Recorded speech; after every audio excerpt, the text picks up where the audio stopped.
cierto relativismo.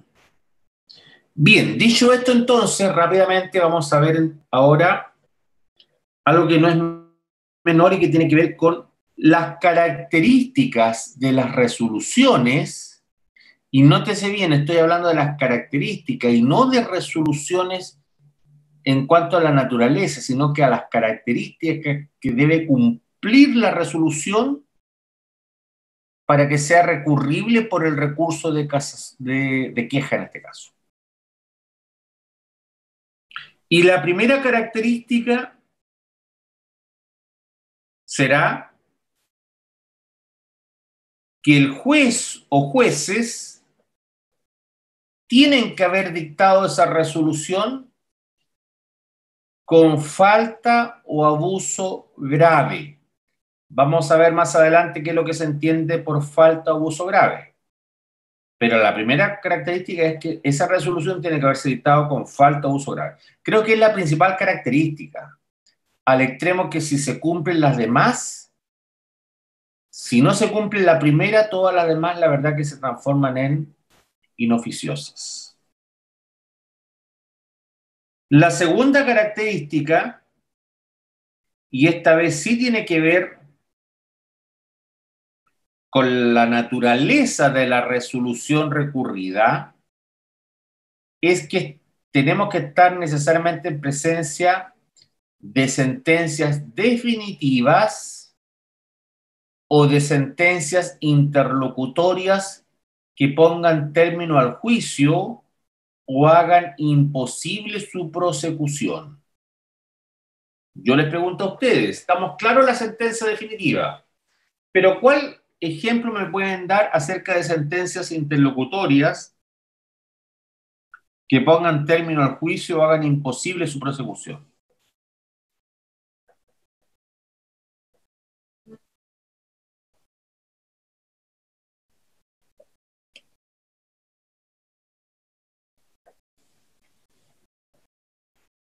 ¿Cuál ejemplo me pueden dar?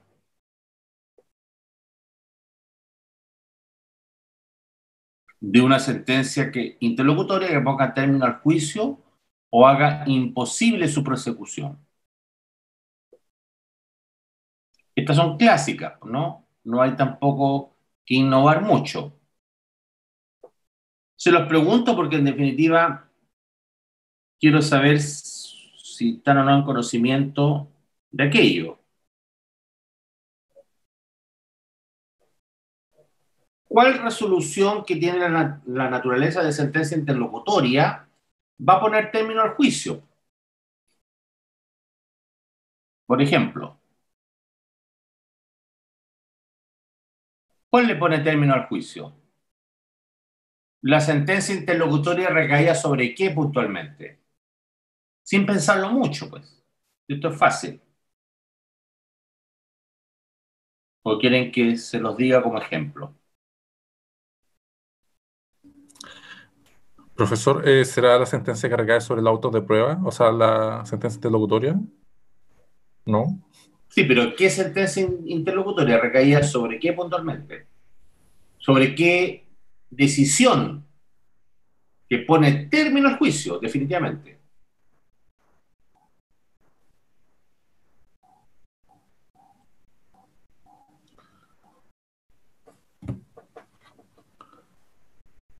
Se los voy a decir. La sentencia interlocutoria que se pronuncia respecto de el desistimiento de la demanda, pues. Pone término al juicio, definitivamente. Porque ¿qué efecto provoca el desistimiento de la demanda?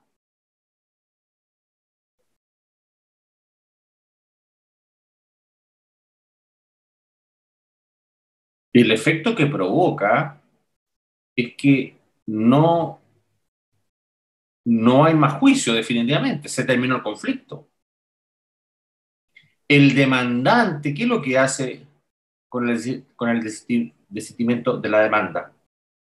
Lo que hace el demandante es renunciar a su acción. Y claro, el sentenciador deberá dar traslado. Y luego que dé traslado se va a pronunciar. Y es ese pronunciamiento al cual me estoy refiriendo ahora que va a sellar el conflicto, similar a una sentencia definitiva.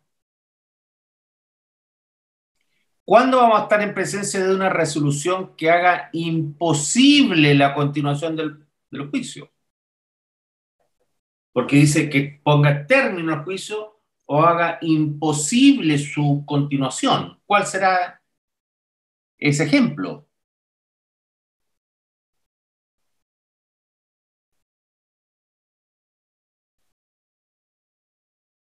Cuando el sentenciador se pronuncia respecto de un abandono de procedimiento. Hace imposible la continuación del procedimiento. Se tuvo por abandonado el procedimiento. Sabemos que no se terminó o no se puso fin a la acción, pero sí respecto del procedimiento, acabó el procedimiento y por cierto se hace imposible la continuación, porque el abandono provoca eso precisamente, ¿no es verdad? Entonces, estos ejemplos que les señalo dicen relación con naturalezas de resoluciones judiciales. Pero vuelvo a insistir, estas naturalezas de resoluciones judiciales no se bastan a sí mismos, requieren de la característica principal. ¿Y cuál era la característica principal? Que se hayan dictado con falta o abuso grave. Y la tercera característica que por favor les pido que no lo olviden porque es muy importante aquello, es que respecto de esas resoluciones recurribles no debe ser procedente recurso alguno, ni por vía ordinaria ni por vía extraordinaria. O sea, si fuere procedente, por ejemplo, un recurso de derecho estricto como lo sería la casación o la nulidad, la queja absolutamente o notoriamente cae, porque la queja fue diseñada precisamente a partir de el año 1995, fue diseñada precisamente para los efectos de que pudiese ser utilizada de manera muy, pero muy excepcional.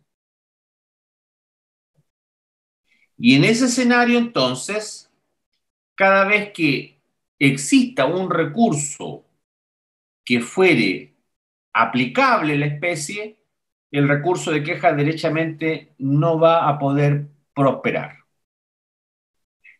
Sin perjuicio de aquello, como toda regla, y ustedes ya lo saben mejor que yo, tiene excepciones. Y la única excepción que existe hoy día por texto expreso, o sea, por regla, no por interpretación, sino por regla, es el caso de los árbitros arbitradores. Ustedes saben que los árbitros arbitradores tienen la particularidad que no fallan conforme a derecho. Entonces, como no fallan conforme a derecho, el legislador interpretó y, en este caso, entendió que era posible el recurso de queja aplicarlo. ¿Y por qué era posible? Porque precisamente no hay derecho, no hay casación en el fondo, por así decirlo, que fuera posible aplicar. Y como no hay casación en el fondo que fuera posible aplicar, entonces se tiene por recurso propio, por recurso natural, el recurso de queja. Es la única situación que hoy día existe en nuestro texto que justifica de manera natural, por así decirlo, que no sea por la vía disciplinaria propiamente tal, sino por la vía jurisdiccional, la aplicación del recurso de queja. Una cuestión rara, ¿no? porque sabemos que el recurso de queja tiene una naturaleza disciplinaria, probablemente tal, ¿no? Pero créanme que para el caso de los árbitros arbitradores es un recurso natural, es un recurso que se puede deducir siempre en contra de sentencias definitivas de primera o única instancia. Y con ello también se da otra particularidad, porque solamente en contra de estas resoluciones dictadas por árbitros arbitradores podríamos interponer recurso de queja conjuntamente con un recurso de casación en la forma. Y no porque lo interprete así la Corte Suprema, no porque lo esté diciendo yo, sino porque, vuelvo a insistir, hay texto expreso. No es la regla general, claramente. Porque si hablamos de regla general, en cuanto a lo que es recurso de queja, siempre el recurso de queja, y volviendo a la característica que estaba señalando en relación a cuándo es deducible, va a ser deducible cuando no proceda recurso ni ordinario ni extraordinario alguno. ¿Qué casos veíamos ayer? A propósito de las sentencias definitivas dictadas en primera instancia por un juez de policía local y en segunda instancia por la Corte de Apelaciones respectiva. La sentencia dictada por un tribunal oral en lo penal, que luego de haber conocido en dos oportunidades y en donde en la segunda también ocurrió la misma decisión, esto es una decisión o condenatoria o absolutoria dos veces, claramente no hay una tercera opción y ahí podría darse la queja también eventualmente. O bien lo que veíamos a propósito de el fallo en estudio, cuando la Corte de Apelaciones, conociendo en segunda instancia de un procedimiento abreviado, de una sentencia definitiva recaída sobre un procedimiento abreviado, resulta de que ahí tampoco no hay más recursos. Y como no hay más recursos, entonces se podría entender que se acepta la queja. Pero volvemos nuevamente al requisito principal, y el requisito principal es la falta o uso grave.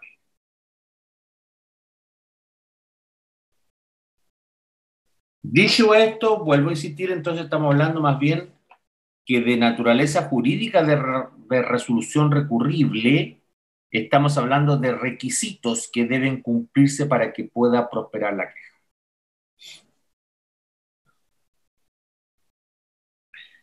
En cuanto a la causal genérica, la causal genérica nos señala que es falta o abuso grave. ¿Cómo se podría manifestar esta falta o abuso grave? De igual forma como veíamos a propósito de la casación en el fondo, esta falta o abuso grave podría manifestarse a lo menos de tres maneras. Primero, con una contravención formal de la ley. O sea,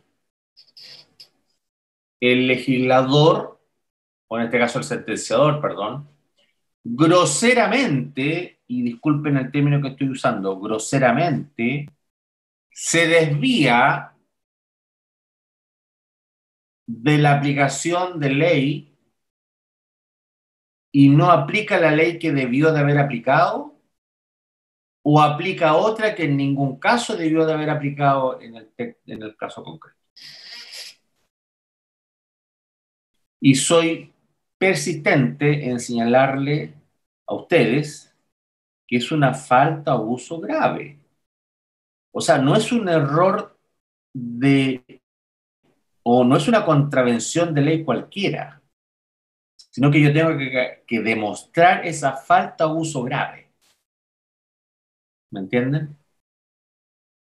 La segunda opción, similar también a lo que ocurría en la casación en la forma, será, y acá por favor no se enreden ni se confundan, también podría ser una errada interpretación de ley, pero no es cualquier errada interpretación de ley, sino que derechamente el sentenciador no aplicó, por ejemplo, ninguno de los elementos que señala que señalan los artículos 19 a 24 del Código Civil sobre la interpretación de ley. Interpretó la ley a su manera, fue arbitrario en el fondo. Existe una decisión arbitraria, eso es, yo diría, conforme a lo que él quería o conforme a lo que él pensaba, pero se alejó del derecho y por eso existe la falta de uso grave. Se alejó del derecho al momento de interpretar la ley, ¿no es verdad? Y la tercera alternativa, que creo que es una alternativa bastante amplia y es también la que le da la posibilidad de recurso de queja para que los jueces puedan conocer respecto de los hechos, es la denominada falsa apreciación de los antecedentes del proceso. Falsa apreciación de los antecedentes del proceso. O sea, acá derechamente yo lo que le cuestiono al sentenciador es la manera como valoró los antecedentes del proceso, la manera como valoró la prueba inclusive, ¿no es verdad? Y es una cuestión rara, es una cuestión compleja, yo diría es una cuestión difícil, no fácil.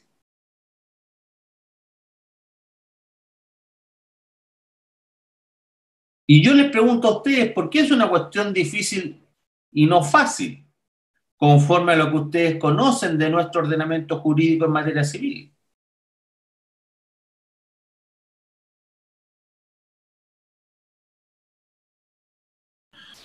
Profesor, ¿Cómo aprecia? en Diego, materia sí, civil es difícil por el sistema legal de prueba que rige, que sería muy bien, la prueba legal de tasado. muy bien. Esa respuesta que da Diego me gusta porque significa que el asunto está claro ya. El juez no falla cualquier cosa. El juez está limitado, para bien o para mal, está limitado. Y entonces, al estar en extremo limitado, si yo estoy recurriendo de queja, es porque ese juez se apartó total y absolutamente. Si estoy invocando esta alternativa, ¿no? De una falsa apreciación de los antecedentes del proceso. O sea, no aprecié para nada la prueba confesional cuando debí de haberla apreciado. No aprecié para nada el instrumento público cuando debí de haberlo apreciado.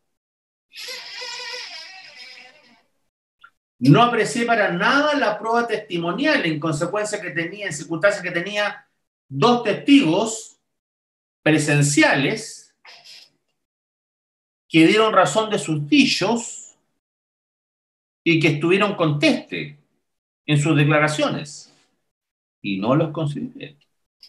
Entonces me aparté completamente de lo que la ley me mandata inclusive. O sea, existe una falsa apreciación de los hechos, una falsa apreciación de los antecedentes del proceso, claramente. Y es esta causal la que de una u otra manera me abre alternativas porque me permite inclusive a través de la queja, cuestión extraña, ¿no? decirle al Tribunal Superior Jerárquico, usted, señor, por favor, entre a conocer de los hechos. Porque acá los hechos fueron apreciados indebidamente.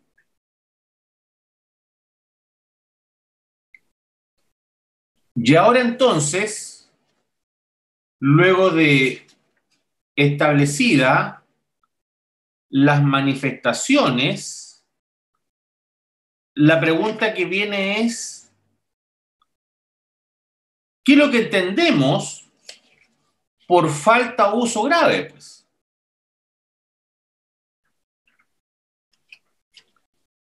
¿será cualquier cosa esta falta o abuso grave?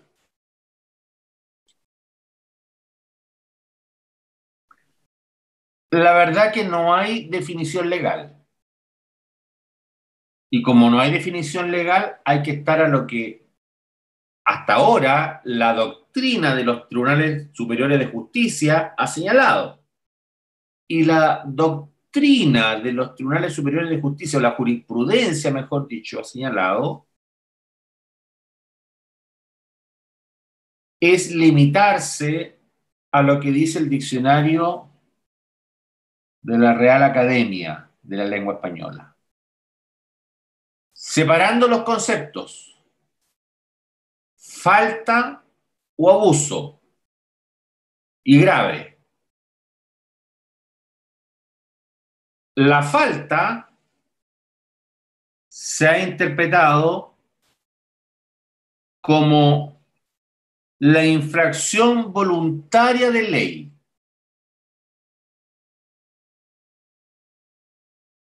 Conforme a lo que dice además el diccionario.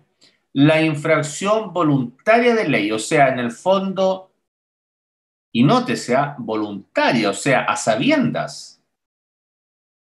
No es porque el juez derechamente se equivocó o porque el juez entendió una cosa u otra, sino que a sabiendas. O sea, hay voluntad ahí. No quiero andar en más detalles porque alguno me podría decir, profesor, pero acá podríamos estar en presencia de un ilícito penal.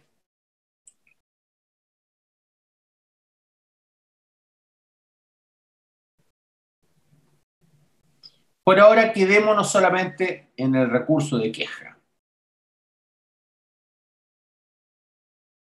Y luego, el abuso, pues. Y el abuso es, en este caso, el uso excesivo de alguna cosa. Falta o abuso grave. El tribunal abusó de sus facultades de manera excesiva.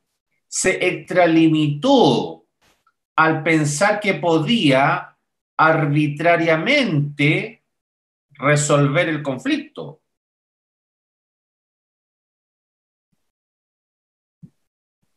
Cuando yo le pregunto a usted y Diego responde bien, es que lo que pasa, profesor, que acá estamos en presencia de una prueba que es o debe ser legalmente tasada. El juez sabe aquello. El juez, vuelvo a insistir, para bien o para mal, no puede llegar y decidir cualquier cosa. Claro, ustedes me preguntarán, ¿por qué el profesor dice para bien o para mal? Bueno, yo digo aquello porque en el fondo a mí me gustaría un juez más libre nomás. Y no porque me guste la libertad per se, sino porque en definitiva ustedes ya lo saben, conforme a lo que he señalado en las clases, creo en los principios por sobre las reglas. Porque los principios generales del derecho creo que gobiernan el derecho propiamente tal y no las reglas. Creo que son más justos. Creo en ese concepto de equidad, ¿no es verdad? Ustedes ya lo estudiaron. Pero, por otro lado, dentro de lo que es la realidad de las cosas, cuando existen reglas, tampoco nosotros nos podemos apartar de esas reglas y debemos de respetarlas. Solo sería posible no respetarla, y ustedes ya lo saben, conforme a lo que yo ya les he dicho, cuando existe transgresión a derechos fundamentales, en la medida como lo reconoce el artículo 19, número 26 de la Constitución. O sea, cuando se está, en el fondo, limitando en su esencia el derecho fundamental. Ahí la ley no se aplicaría, derechamente. Pero nosotros, conforme a nuestro ordenamiento jurídico, creo que somos muy reglistas, somos más reglistas, y entonces en ese escenario, en muchos casos, el juez no puede ir más allá, porque corre el riesgo de ser catalogado como abusivo, pues. O sea, se extralimitó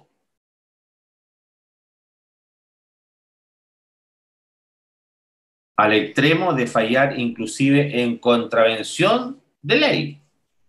Profe, ¿usted está hablando como de ultra petita y extra petita o algo parecido? Lo que pasa es que la ultra petita y la extra petita son causales, por decirlo así, que están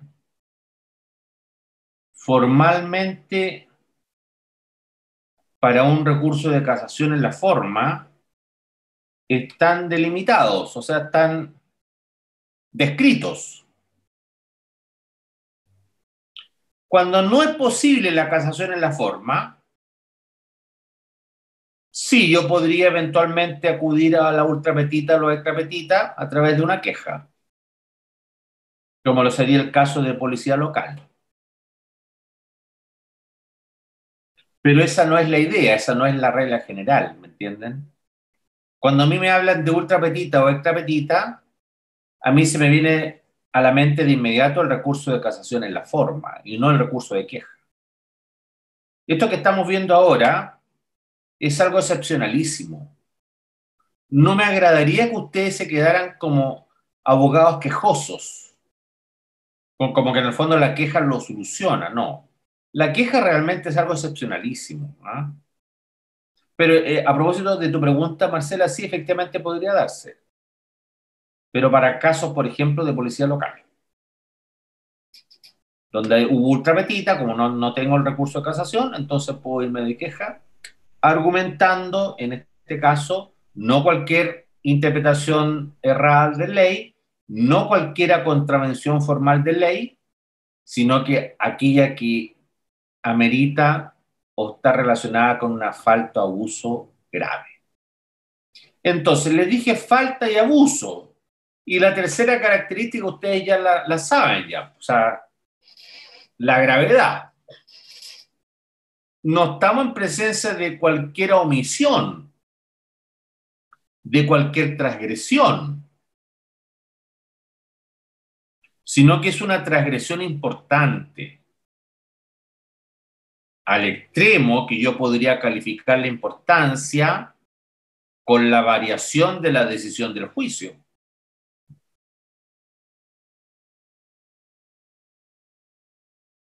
¿Me entienden? A la pregunta que hace Marcela, también yo podría calificar la importancia con la circunstancia de haber otorgado más de lo pedido o haber decidido asuntos que no fueron expresamente sometidos a su decisión.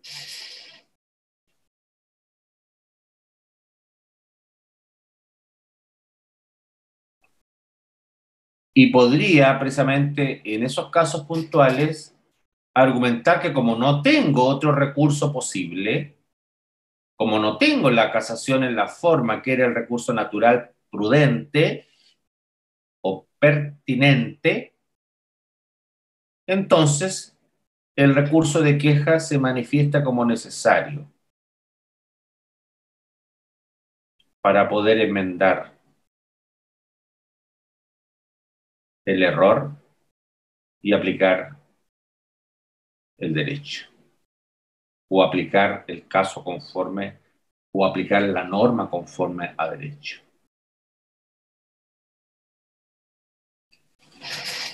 No sé si hay alguna pregunta en relación a lo que he expuesto previamente. ¿Queda claro entonces cuál es la causal genérica o no?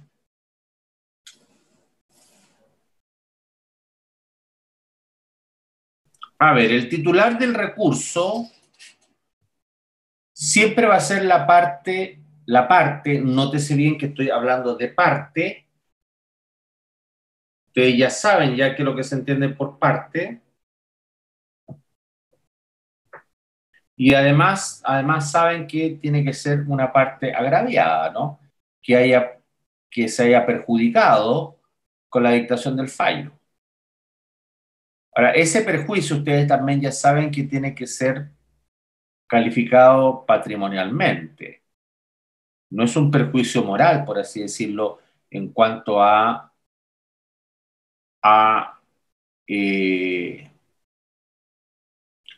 quiero que me entiendan bien, no es que yo esté imaginando el perjuicio, sino que el perjuicio es notorio, es real, existe. Porque me rechazaron la demanda o me acogieron la demanda, o porque me la rechazaron parcialmente, o me la acogieron parcialmente. ¿Entienden? Es importante, en este caso, entonces, la titularidad del recurso. El plazo para interponer el recurso. Ya sabemos que existe un solo tribunal en contra del cual, o mejor dicho, al cual se va a interponer este recurso. Acá no intervienen dos tribunales, solamente uno, el superior jerárquico. Y el plazo será de 5 días, más la tabla de emplazamiento, según el lugar en donde exista el tribunal que dictó la sentencia recurrida. Esto ha ido variando y para eso tenemos que ver constantemente la tabla de emplazamiento a la que hace alusión el artículo 259 del Código de Procedimiento Civil. Es una tabla que se confecciona cada 2 años y tenemos que verla y estudiarla, porque ahí están, dependiendo del lugar donde nos encontramos, los días adicionales que vamos a tener en relación con el tribunal en donde ya sea debemos de presentar el recurso o debemos de contestar la demanda. Porque cuando a ustedes yo le hablo de emplazamiento, esto me gustaría que lo aclaráramos igual. Cuando a ustedes yo le hablo de emplazamiento, ¿es sinónimo de qué? A propósito, ¿de qué estudiamos el emplazamiento?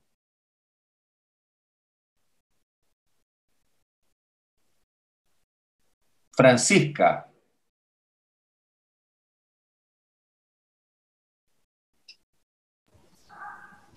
De las notificaciones. Claro. Marcela contestó, de las notificaciones, ¿no es verdad? Pero ahora que estamos viendo recursos, también se estudia el emplazamiento, pues. Y entonces, ¿cuáles son los elementos del emplazamiento?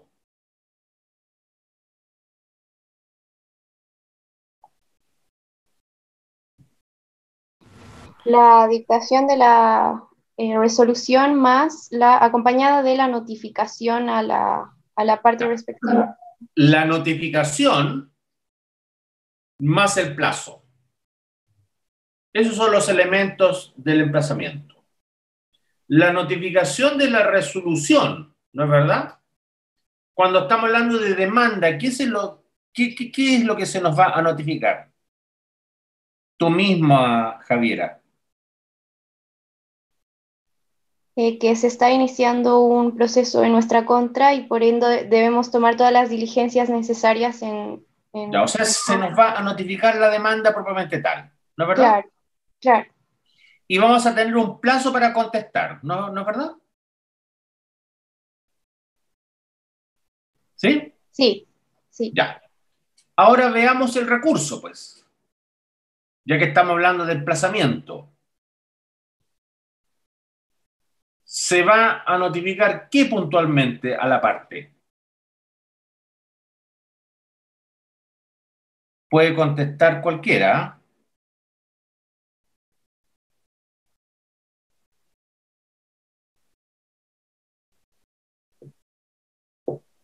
¿Qué es lo que se va a notificar a la parte? A propósito, por ejemplo, de la queja.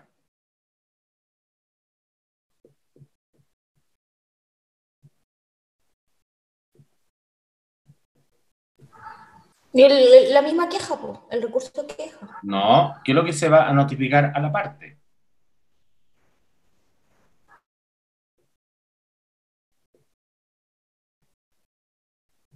Agraviada.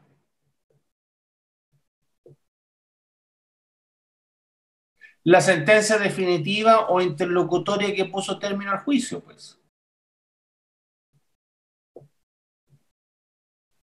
De manera legal, ¿no?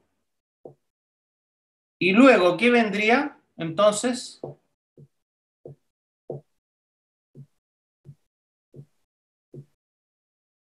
¿Y el segundo elemento cuál será? El plazo. ¿El plazo para qué? El plazo para que realice las diligencias correspondientes. ¿Pero cuál es, pues? ¿Qué plazo? ¿A qué plazo nos estamos refiriendo a propósito de los recursos?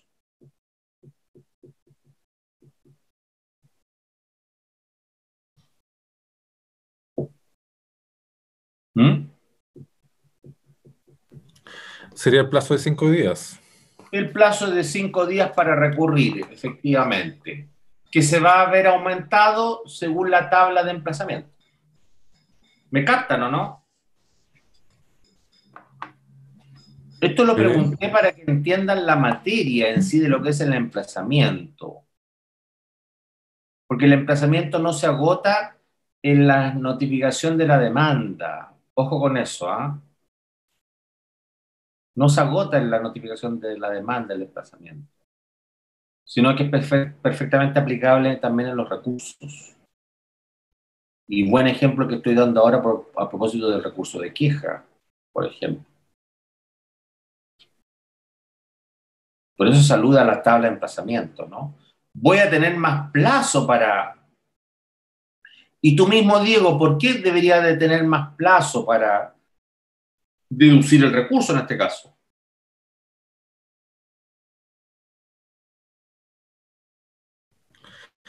Profesor, ¿en qué sentido más plazo?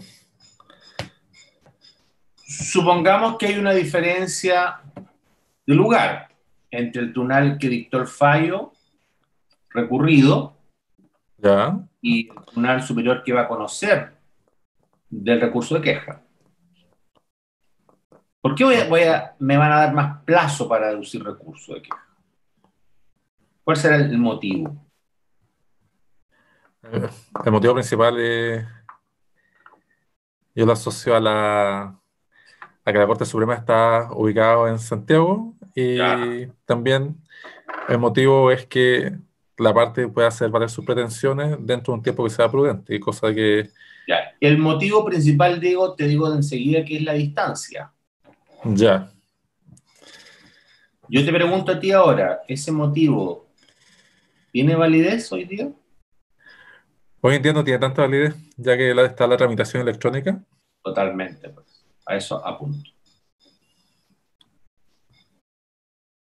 A eso apunto. ¿Ah? O sea, lo que era antes un motivo real a consecuencia de la materialidad de la presentación del recurso mismo, hoy día ya no lo es tal porque en el fondo, como tú bien lo señalas, está la tramitación electrónica. O sea, yo desde mi casa puedo perfectamente presentar el recurso y para que sea recepcionado por la Corte Suprema. Entonces, esa tabla de emplazamiento del 259 tendría que tender a desaparecer. Porque si existió o los motivos que existieron para que se creara fueron muy justificados, hoy día realmente ya no lo son tal. ¿Me entienden? Y entonces yo perfectamente hoy día podría decir perfectamente hoy día, tengo 5 días y punto. Y no me aplica la tabla de emplazamiento porque esa tabla de emplazamiento ya no es tal, porque yo desde mi casa presento el recurso. ¿Me captan? Siguiendo esta misma lógica, ya no necesariamente a consecuencia de los recursos, ¿cuándo sí se justificaría el que yo tenga más plazo? Tú mismo, Diego, a ver, ¿cuándo sí se justificaría que yo tenga más plazos? No a propósito de los recursos, te vuelvo a insistir, sino a consecuencia de qué, por ejemplo. Quizás si las partes de gravedad fueran muchas. ¿Por qué tú dices si fueran muchas? ¿A qué? Pues quizás si son muchas partes, la notificación, bueno, la notificación se puede hacer más complicada y por lo tanto, eh, quizás sería más prudente entregar un plazo superior para que todas las partes puedan hacer valer sus pretensiones. Bueno, en ese caso estaríamos en presencia de un plazo común y no olvides tú que siempre corre el plazo desde la última notificación, ¿no? Claro. ¿Cuál sería el otro caso posible donde sí se justifica ampliar plazos?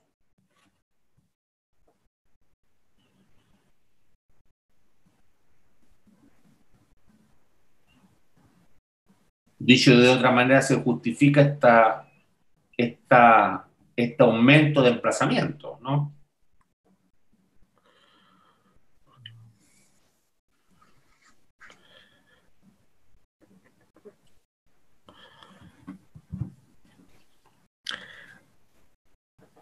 Más o menos como a qué lo asocia, a qué lo apunta que no sean los recursos. De lo que vimos en el proceso penal, pues, hombre.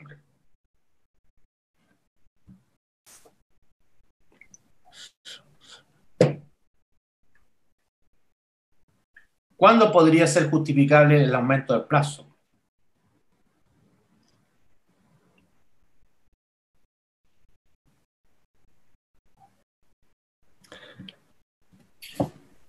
Podría ser justificable cuando hubiera vulneraciones de derechos fundamentales.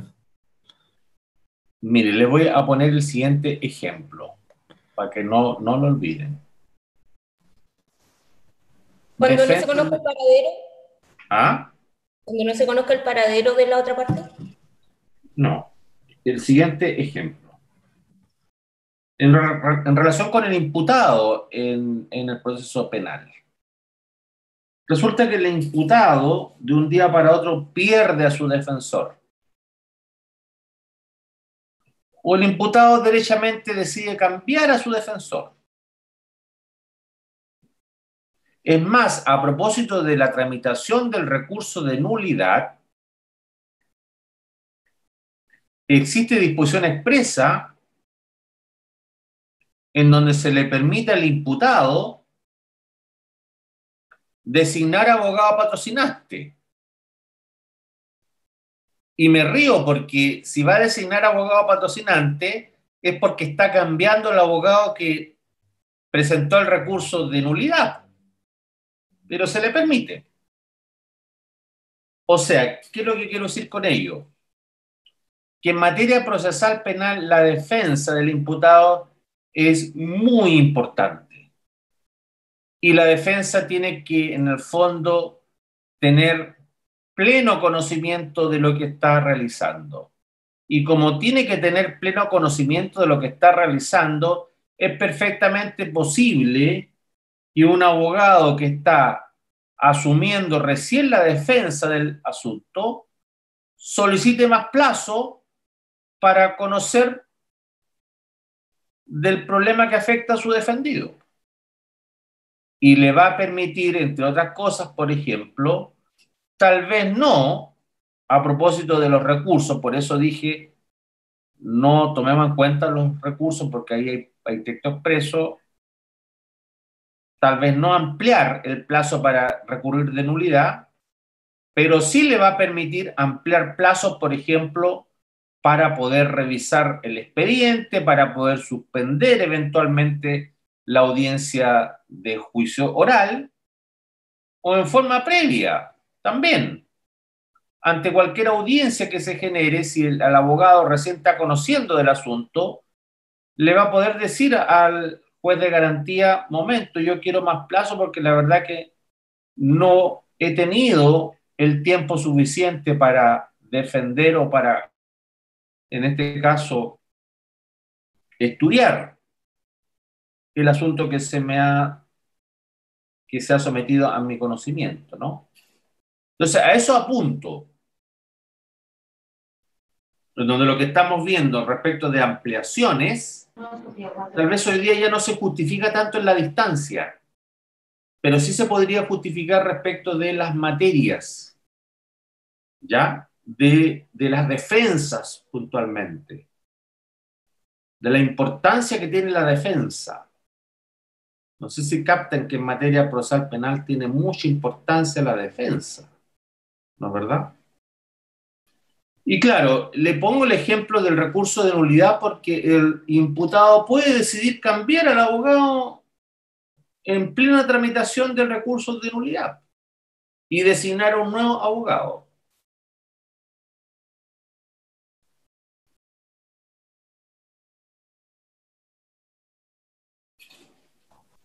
¿Sería solo en materia procesal penal, profesor? También puede ser en materia procesal civil, pero digo el ejemplo del recurso de nulidad porque existe texto expreso ahí. ¿Ah? Dicho de otra manera, en materia procesal penal el imputado no se puede quedar sin abogado, yendo a un examen, ¿no? Y por eso que existe está calificado inclusive como un trámite, la designación de abogado patrocinante. En la práctica, generalmente el imputado se va a conformar con su abogado, ¿no? Y no lo va a cambiar. No sé si estratégicamente, y por eso me río, no sé si estratégicamente sea prudente ya cambiar al abogado en ese momento, ¿no? Sobre la base que hubo un recurso de nulidad y que en este caso ya está presentado, hasta inclusive por el mismo abogado del imputado, ¿no? Pero bueno, esto es simplemente como para colocar algunos ejemplos relacionados con lo que estamos conversando hasta ahora. En cuanto a la forma de interponer el recurso de queja, formalmente hablando, existen algunos requisitos. Todo esto que estamos hablando, por si acaso, está en los artículos 545 y siguientes del Código Orgánico de Tribunales. El artículo 548 preferentemente me señala cuáles son estos requisitos. Primero, debe cumplir con todas las normas de comparecencia en juicio. Pero ustedes ya saben ya cuáles son las normas de comparecencia en juicio. No las vamos a señalar ahora porque en definitiva sabemos de que la capacidad procesal es limitada, ¿no? Es limitada, no es la regla general. Luego se requiere patrocinio de abogado. Hemos visto que en la mayoría de los recursos se requiere patrocinio de abogado. Pregunta, ¿por qué a propósito del recurso de nulidad no señalamos ese requisito de manera específica?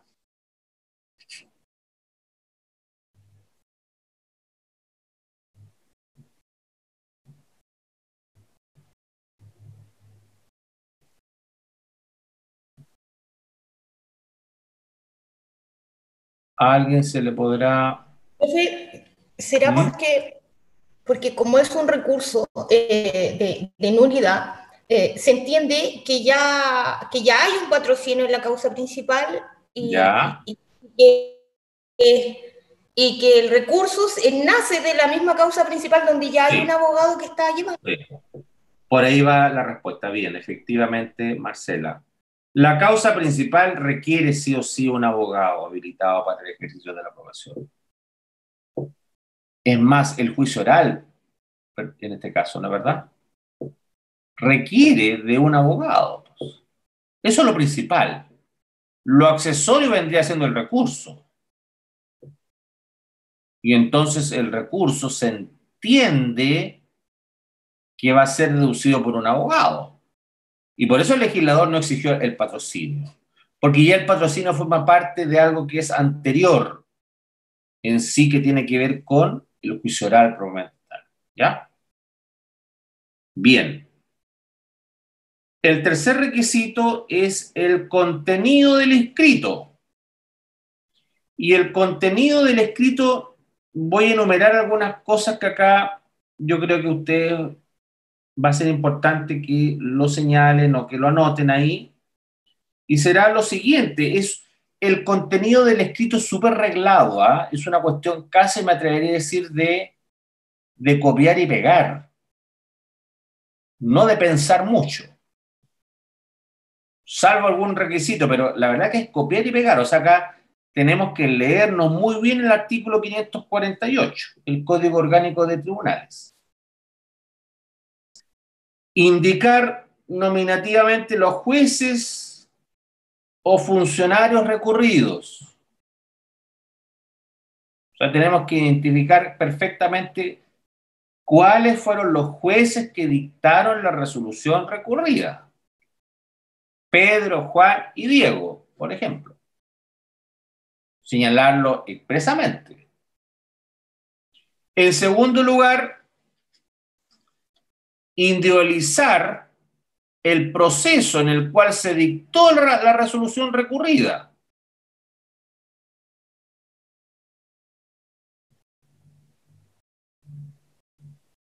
Y es más, dice que se debe de transcribir o acompañar copia de ella.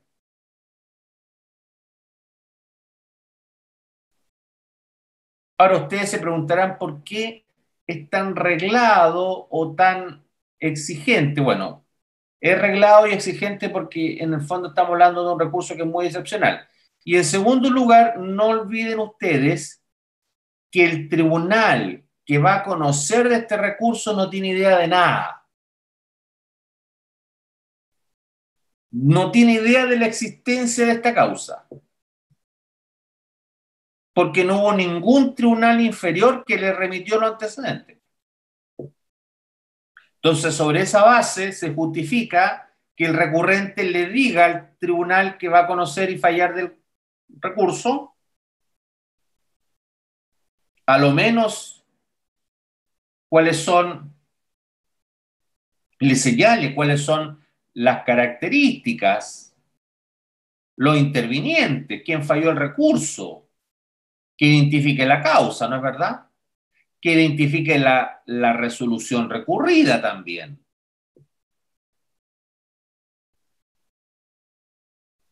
Se debe de señalar el día en que se dictó la resolución recurrida. Claro, ustedes comprenderán que se tiene que señalar el día para los efectos de revisar si fue dictada o no dentro de plazo, si fue deducida o no dentro de plazo el recurso. Se debe señalar en forma clara, y esta sí es importante, se debe señalar en forma clara y específica las faltas o abusos que se imputan a los jueces, al juez o a los jueces que dictaron la resolución. Y aquí volvemos entonces sobre lo que ya señalamos en cuanto a cómo se manifiesta esta falta o abuso. Y se manifiesta a lo menos de tres maneras. Existe una contravención formal de ley, existe una errada interpretación de ley, o existe una falsa apreciación de los antecedentes del proceso. En cualquiera de los tres casos, tiene que ser vinculado a una falta o abuso grave. O sea, no es cualquier contravención formal, no es cualquier errada interpretación de ley, no es cualquier falsa apreciación de los antecedentes del proceso, sino que estamos hablando de errores groseros, de faltas groseras. Y en ese sentido, entonces, sí es necesario entender de que mi recurso tiene que estar debidamente argumentado. Si yo les pregunto a ustedes, ¿en qué caso se justifica la argumentación del recurso? ¿Qué respuesta me darían ustedes? En general.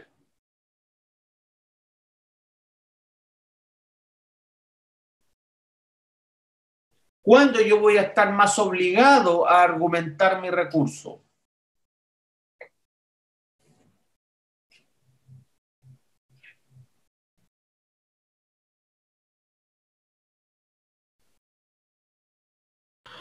Profesor, en este caso, como es una causal genérica, la argumentación tendría que ser mucho mayor. Claro, muy bien. Yo voy a estar obligado, más obligado a argumentar mi recurso, precisamente cuando estemos en presencia de causales genéricas. Y cuando estemos en presencia, no lo olviden, por favor, de recursos que son de derecho estricto, que tienen que ver con causales específicas, que tienen que ver con causales de derecho, no con cuestiones fácticas. Porque cuando estamos hablando de cuestiones fácticas, los tribunales superiores tienen competencia para conocer de mayores asuntos. Siempre, esos sí van a estar limitados por el petitorio, eso estamos claros. Pero a sabiendas de que están limitados por el petitorio, si el petitorio, por ejemplo, fuera amplio y estuviéramos en presencia de un recurso de apelación, tal vez yo no requiero argumentar tanto mi recurso, ¿no? A diferencia de un recurso de derecho estricto, pues. Y más aún si la causal es genérica, como bien lo señala Diego. Y este recurso de queja me obliga a tener que argumentar muy bien mi recurso, porque además de cómo se manifiesta el vicio, tengo que argumentar de que ocurrió no cualquier falta o abuso, sino que esto fue grave. ¿Me captan? Eso no es llegar y presentar un recurso de queja realmente. ¿Ah? Es difícil. De hecho, creo que los más fáciles recursos de queja son aquellos que se vinculan, por ejemplo, con resoluciones dictadas por los juzgados de policía local. Ustedes me preguntarán por qué. Por la sencilla razón de que como no hay casación en esos procedimientos, entonces yo podría acudir a una causal de casación, como lo dijo bien Marcela, a propósito de la ultrapetita, y ahí asirme y acreditar de que existió falta o uso grave, pero debidamente argumentado. No es llegar y decirlo, ¿captan? Finalmente, y como esto es una cuestión, vuelvo a insistir, una cuestión de texto que tengo que cumplir, debe de acompañarse un certificado acerca de los sellos que establece la ley. ¿Quién emite este certificado? Lo emite el secretario del tribunal en donde se dictó la resolución recurrida. Y este certificado debe contener el número del rol del expediente en que se dictó la resolución, el nombre de los jueces que dictaron la resolución, la fecha en que se dictó la resolución y el nombre del mandatario judicial y del abogado patrocinante de cada parte. O sea, yo tengo que además acompañar este certificado. Porque este certificado es un requisito de existencia. Si no acompaño este certificado que emite el secretario del tribunal, la verdad que el recurso va a ser declarado inadmisible. Recurso de queja. Siguiendo con el recurso de queja, a diferencia de lo que ocurría con la casación en la forma y en el fondo, y lo que ocurría con la nulidad, esta vez sí es posible aplicar la orden de no innovar. Y se justificaría la orden de no innovar para evitar un perjuicio mayor, pero siempre sobre la base, sobre la hipótesis, que no es llegar y pedirlo, sino que yo lo tengo que justificar muy bien. Porque si no lo justifico muy bien, entonces la orden de no innovar me la van a rechazar. Ustedes ya saben ya cuáles son las consecuencias de que se acoja la orden de no innovar, ¿no es verdad? Una de las consecuencias es que queda radicada la causa en la sala que se pronunció respecto de la orden de no innovar si se acoge. Y la otra consecuencia es que de inmediato la causa aquella goza de preferencia. Ahora, el recurso de casación, el recurso de queja, sí les digo, que por su solo mérito sí goza de preferencia. ¿Ya? Me parece que les dije algo ayer acerca de la orden de no innovar en materia procesal penal. La verdad que ahí habría que abrir un paréntesis, ¿no? En mi opinión, la orden de no innovar a propósito del recurso de queja sí sería aceptable cuando estemos en presencia de sentencias condenatorias y en donde se pretenda privar de libertad a una persona que es inocente.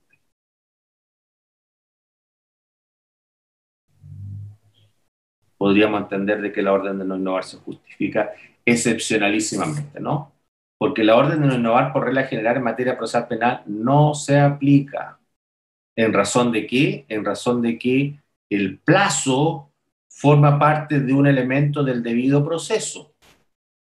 Y lo que se pretende es la celeridad del procedimiento. No que se dilate el procedimiento, no que se suspendan los plazos. Por eso que la suspensión en materia procesal penal no aplica preferentemente. ¿Me entienden? Porque el plazo forma parte de un elemento importantísimo de debido proceso. En cuanto a la tramitación, yo le diría que lo que me interesa es que ustedes sepan del recurso de queja, antes que todo, es que también va a haber un control de admisibilidad, como en todos los recursos que ya hemos estudiado. Y que si logra pasar ese control de admisibilidad, el recurso, lo que va a proceder va a ser la vista de la causa. O sea, el recurso de queja se va a ver en relación, ¿no? Los controles de admisibilidad ustedes ya saben ya que se ven en cuenta, ¿no? Pero la vista del recurso se va a ver en relación, ¿ya? Ahora, si estamos en presencia de una queja civil versus una queja penal, la diferencia ustedes también ya la lograrán distinguir. Porque la vista en materia civil tendrá necesariamente la presencia de un relator. En cambio, en materia penal no. Porque en materia penal la queja tiene que asimilarse a cómo se tramitan las causas en materia penal, en donde la presencia del relator no es necesaria, en virtud del principio de inmediación. Y lo segundo es, en relación a la vista misma, que en materia civil no se necesita, en este caso, que exista un respaldo de audio. En materia penal sí. Porque no olviden que el proceso penal, por esencia, debe ser respaldado no de manera, yo diría, las actuaciones no están respaldadas computacionalmente a través de actas subidas al expediente, probablemente tal. No, las actuaciones están respaldadas en audio. Son los audios los que importan para saber cómo se realizó esa audiencia. Y por cierto, la audiencia del recurso de queja debe ser similar a cualquier otra audiencia propia de procedimiento penal. O sea, si debe darse un debate, tendrá que darse un debate. Ambas partes podrán intervenir perfectamente o deberán intervenir. Finalmente, lo que respecta al fallo del recurso, con esto ya vamos terminando, el recurso de queja, amplios efectos si se acoge el recurso de queja. Amplios efectos. El tribunal tiene amplias facultades, desde invalidar hasta enmendar y con ello entonces dictar sentencia de reemplazo inclusive. No está limitado en este caso el tribunal si acoge el recurso de queja. A diferencia como ocurría con la casación o como ocurría con el recurso de nulidad, ¿no? Y acá viene algo bastante peculiar y bastante especial, que tiene que ver con la naturaleza del recurso de queja. Si se acoge el recurso de queja, la sala del Tribunal Superior que acogió el recurso de queja, lo que debe de hacer es pasar el asunto, informar su resolución para que el tribunal en pleno proceda a decidir si corresponde o no aplicar una medida disciplinaria a los jueces recurridos,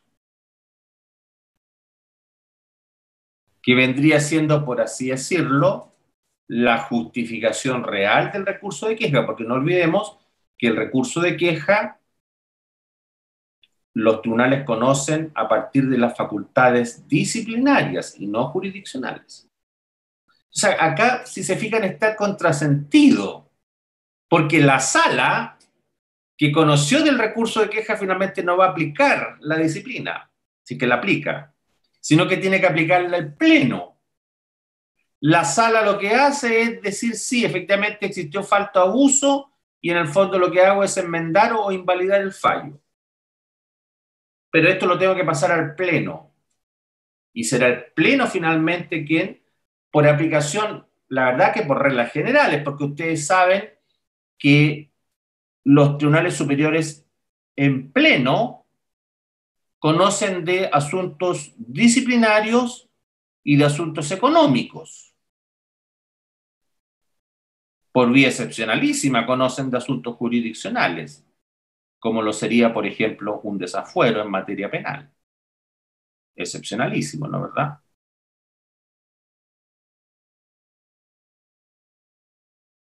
No van a conocer los plenos, por así decirlo, de asuntos jurisdiccionales, sino que van a conocer de asuntos económicos y de asuntos disciplinarios. Y las salas tendrán que conocer de asuntos jurisdiccionales. O sea, lo ordinario es de conocimiento de una sala. Lo extraordinario es de conocimiento de un pleno, por así decirlo, ¿no? Bien, queridos alumnos, yo les voy a pedir respetuosamente que mañana tengamos la última clase, porque me falta el recurso de revisión. He tratado de condensar lo que más he podido, pero la verdad que me queda una clase más para poder ver el recurso de revisión.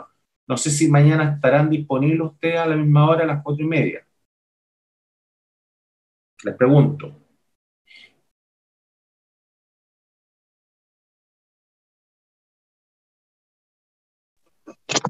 Sí, profesor, al menos yo.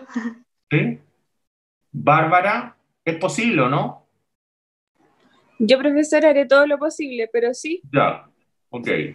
Y mañana ya terminamos y no los molesto más, porque la verdad que el recurso de revisión tiene una cuestión dogmática más que en este caso, práctica, ¿no? Más de alguno a lo mejor le va a tocar elaborar un recurso de revisión, pero me interesa más que todo el punto de vista dogmático. Este recurso que vimos ahora sí les va a tocar verlo alguna vez, eso sí se los aseguro. Alguna vez van a tener que redactar algún recurso de queja ustedes. Lo importante era que más o menos supieran de qué se trataba el tema y tuviesen claro que no es llegar y deducir un recurso de queja. O sea, no se les pase por la mente si quiere decir, no, es que resulta que yo gano el juicio con el recurso de queja. No, eso es una gran mentira. Y cada vez que los contraten para un recurso de queja, tienen que analizar muy bien los antecedentes de forma previa. Porque si no es posible, la verdad es mejor decir no. ¿Entienden? Tiene que ser manifiesto el vicio. Además que tienen que cumplir con todas las reglas que acabamos de mencionar. ¿Ah? Bien, quedamos hasta acá entonces. Yo le agradezco una vez más su presencia y mañana